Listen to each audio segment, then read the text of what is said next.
ಅಣ್ಣ ನಾನು ರೇ ಸ್ವಾಮಿ ಪ್ಲೀಸ್ ನಾನು ನಿಮ್ಮಲ್ಲಿ ವಿನಂತಿ ಮಾಡೋದಿಷ್ಟೇನೆ. ಇತಿಹಾಸ ಪ್ರಸಿದ್ಧ ಪುರುಷರ ಹೆಸರುಗಳನ್ನು ಇಡ್ತಕ್ಕಂಥ ಅದಕ್ಕೆ ನಮ್ಮ ಸರ್ಕಾರ ಸನ್ಮಾನ್ಯ ಮೋದಿಯವರು ಬಂದ ಮೇಲೆ ಅದಕ್ಕೆ ತನ್ನದೇ ಆದಂಥ ಕಾರ್ಯಸೂಚಿಯನ್ನು ಮಾಡಿ ಭಾರತ ಸರ್ಕಾರ ರಾಜ್ಯ ಸರ್ಕಾರದ ಬರ್ತಕ್ಕಂಥ ಎಲ್ಲ ಮಾಹಿತಿಯನ್ನು 4 ಪ್ರಮುಖವಾದ ಇಲಾಖೆಗಳಿಗೆ ಕಳಿಸ್ತಕ್ಕಂಥ ಒಡಂಬಡಿಕೆ ಇದೆ. ಇದರಲ್ಲಿ ಕೆಲವು ಬರ್ತಾ ಇದೆ, ಕೆಲವು ಬಂದಿಲ್ಲ. ಆಗಿರೋದ್ರಿಂದ ಇದು ಹಂತ ಹಂತವಾಗಿ ತೀರ್ಮಾನ ಮಾಡ್ತಕ್ಕಂಥ ಮೊನ್ನೆ ತಾನೇ ನಾವು ಮಹಾರಾಷ್ಟ್ರದಲ್ಲಿ ನಮ್ಮಲ್ಲಿ ಕೆಲವು ಕಡೆ ಎಲ್ಲ ಮಾಡಿದ್ದೀವಿ. ಇದು ನೀವು ಕೇಳಿರ್ತಕ್ಕಂಥ ಪ್ರಶ್ನೆ ಪ್ರಮುಖವಾಗಿದೆ. ಇದನ್ನು ನಾವು ಚಿಂತನೆಯನ್ನು ಮಾಡ್ತಾ ಇದ್ದೀವಿ. ಕರ್ನಾಟಕದಲ್ಲಿ ಕನ್ನಡವನ್ನ ನಿರ್ಲಕ್ಷ್ಯ ಮಾಡ್ತಾ ಇರೋದು ಉದಾಹರಣೆ ಇಲ್ಲೇ ನಾನು ಹೇಳಿದೆ. ನೀವು ಹಾಕಿರುವಂತಹ ಶಲ್ಯಗಳ ಮೇಲೆ ಕನ್ನಡ ಇಲ್ಲ. ನೀವು ಕನ್ನಡದ ಬಗ್ಗೆ ಕನ್ನಡಕವನ್ನು ಪ್ರಾಮುಖ್ಯತೆ ನೀಡ್ತೀರಿ ಅಂತ ಹೇಳ್ತಾರೆ. ಅಣ್ಣ ಇದೆಲ್ಲವೂ ಉತ್ತರ ಭಾರತದ ಭಾಷೆಯನ್ನು ತಾವು ಹಾಕಿರುವಂತಹ ಅಣ್ಣ ಆಯ್ತು ತಂದೆ, ಇವಾಗೆ ಕನ್ನಡ ಹಾಕೋತೀನಣ್ಣ. ಒಂದಣ್ಣ ಕನ್ನಡ ಒಂದು ನಿಮಿಷ ರೀ ಪ್ಲೀಸ್. ನೀವು ಹೇಳಿದ್ರಿ, ನಾನು ಒಂಚೂರು ಹೇಳೋದು ಬಿಡ್ರಪ್ಪ. ನಾನು ಭಾರತ ಸರ್ಕಾರದ ಮಂತ್ರಿ ಅಪ್ಪ, ಅಲ್ಲಿ ರಾಜ್ಯ ಸರ್ಕಾರ ಅಲ್ಲ. ಅದಕ್ಕೆ ರಾಷ್ಟ್ರೀಯ ಪಕ್ಷ ಅನ್ನೋದಕ್ಕಿಂತ ಹೆಚ್ಚಾಗಿ ನೀವು ಹೇಳಿದ ಮೇಲೆ ನಾನು ನಮ್ಮವ್ರಿಗೆ ವಿನಂತಿ ಮಾಡ್ತೀನಿ, ನಂದು ಸೇರಿ ಕನ್ನಡದಲ್ಲಿ ಆಗ್ತಕ್ಕಂಥದಕ್ಕೆ ನಾವು ತೀರ್ಮಾನ ಮಾಡ್ತೀವಿ.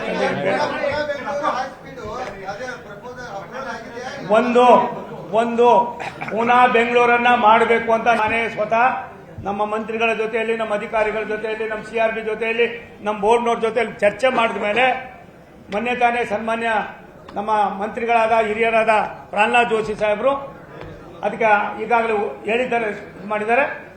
7 ಏನು ಹೈ ಸ್ಪೀಡ್ ಕಾರಿಡಾರ್ ಇದೆ, ಪುಣೆ ಬೆಂಗಳೂರು ಕೂಡ ಮತ್ತೊಂದು 8 ಆಗಿ ಪರಿವರ್ತನೆ ಆಗ್ತದೆ.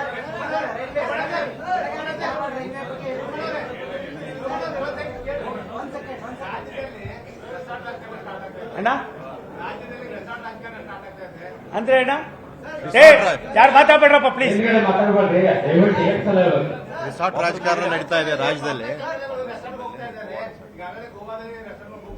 ಅದು ಹೆಂಗಣ್ಣ ಗೊತ್ತು ನಿನಗೆ? ನಂಗೆ ದೇವರಾಣೆ ಗೊತ್ತಿಲ್ಲ ಅಣ್ಣ. ನಾನು ಬೆಂಗಳೂರಿಂದ ಬಂದಿದ್ದೀನಿ. ಒಂದು ನಿಮಿಷ ಅಣ್ಣ. ಒಂದು ಕಾಂಗ್ರೆಸ್ಸು ನೆಲ ಕಚ್ಚಿದೆ, ಆಡಳಿತ ವ್ಯವಸ್ಥೆ ಹಳಿ ತಪ್ಪಿದೆ. ಏನು ಬಡವರಿಗೆ, ಸಾಮಾನ್ಯರಿಗೆ, ಮತ್ತೊಬ್ಬರಿಗೆ ನಿರೀಕ್ಷೆ ಇತ್ತು ಎಲ್ಲವೂ ಕೂಡ ಗಾಳಿಯಲ್ಲಿ ತೂರ್ಬಿಟ್ಟಿದ್ದಾರೆ.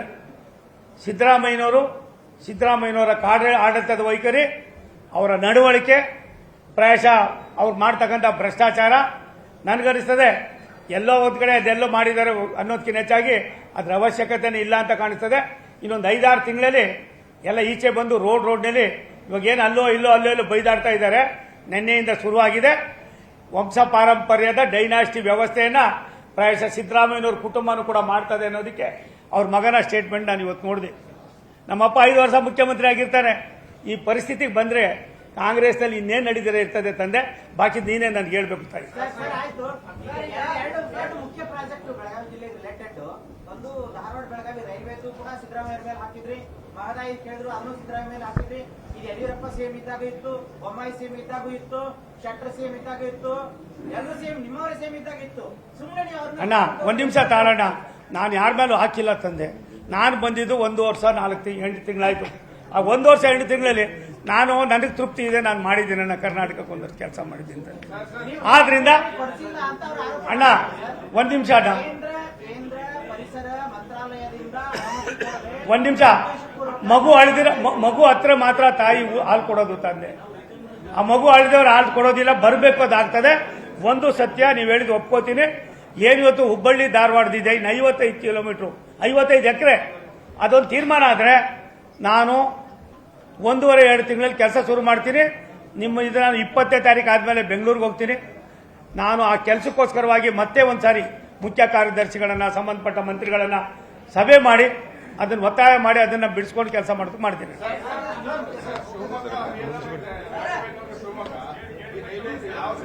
ನೋಡಿ, ಶಿಕಾರಿಪುರ, ಶಿವಮೊಗ್ಗ, ರಾಣಿಬೆನ್ನೂರು ಮಧ್ಯದಲ್ಲಿ ಈಗಾಗಲೇ ಒಂದು ಹಂತಕ್ಕೆ ಬಂದ್ಬಿಟ್ಟಿದೀವಿ ನಾವು.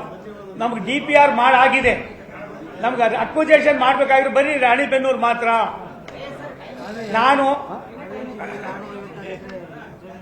ನಮಗೆ 656 ಎಕರೆ ಹಾವೇರಿ ಜಿಲ್ಲೆಯಲ್ಲಿ ನಮ್ಗೆ ಮಾಡಿಕೊಟ್ಬಿಟ್ರೆ ನಮ್ಮ ಅಲ್ಲಿಯ ಲೋಕಸಭಾ ಸದಸ್ಯರು, ಮಾಜಿ ಮುಖ್ಯಮಂತ್ರಿಗಳಾದ ಸನ್ಮಾನ್ಯ ಬಸವರಾಜ ಬೊಮ್ಮಾಯಿ ಅವರು ತೀಕ್ಷ್ಣವಾಗಿ ನಮಗೆ ಕಾಗದ ಬರೆದ ಮೇಲೆ ನಾನು ರಾಜ್ಯ ಸರ್ಕಾರವನ್ನ ಈಗಾಗಲೇ ಯಾವ ಹಂತದಲ್ಲಿ ತಗೊಂಡೋಗ್ಬೇಕು ಮಾಡ್ತಾ ಇದ್ದೀನಿ.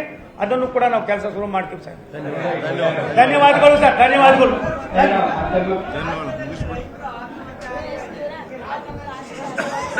ಅಣ್ಣ ರಾಜ್ಯದಲ್ಲಿ ರೈತರ ಆತ್ಮಹತ್ಯೆ ಆಗ್ತದೆ.